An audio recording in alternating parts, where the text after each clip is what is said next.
folklore of stock go Suantraí Íosa, where we're looking at the readings for tomorrow, Palm Sunday, the 10th of April in the year 2022.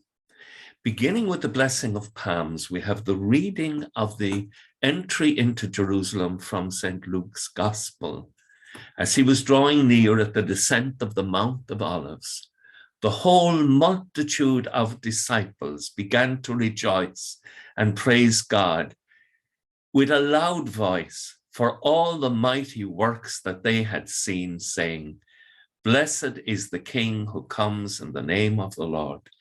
It's a moment of prophecy that Christ is the Son of David, and he's about to become King of David on the cross.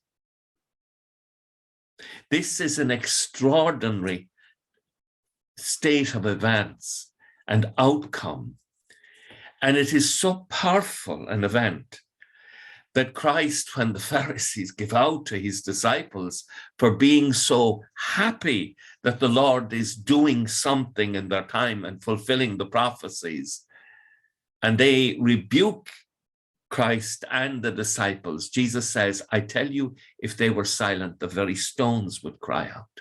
That the whole of nature is rejoicing in the salvation that is coming. The first reading tomorrow in the actual liturgy of the Eucharist is from Isaiah chapter 50, and it sets the tone for the week.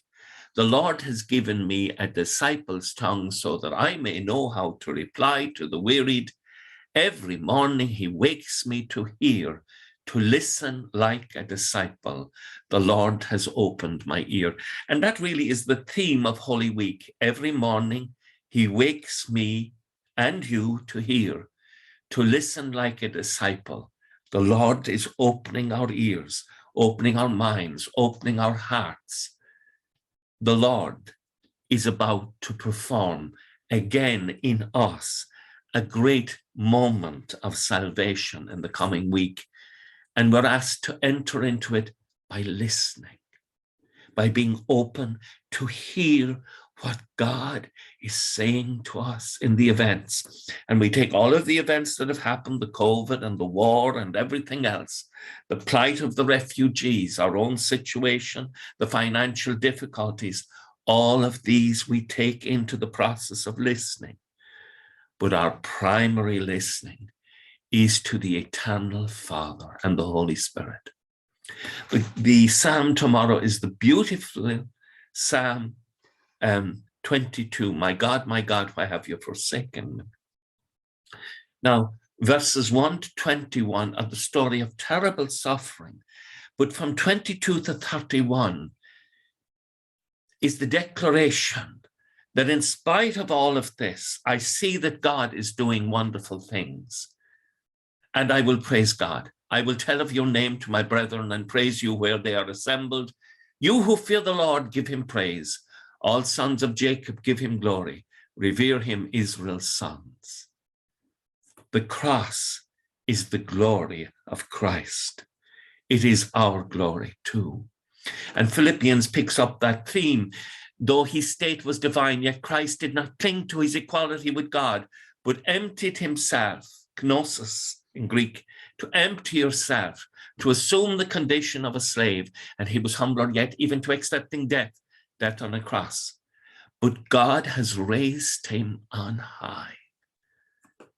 Christ's sacrifice is an act of pure love.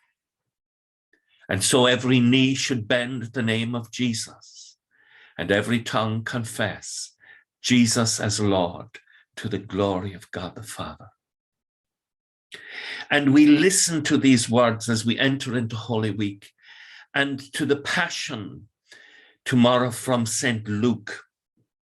"Father, forgive them. They know not what they do."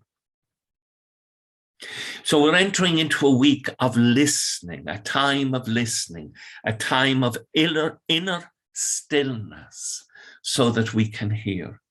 Brothers and sisters, let us pray for one another, that we may enter into this Holy Week and that we may be transformed by the words that the Lord, the God of Israel, the God of Isaac and Jacob, who is the ruler of the world, may speak to our hearts and minds and fill our hearts with praise springing from the wonder of the joy and the love of the gospel.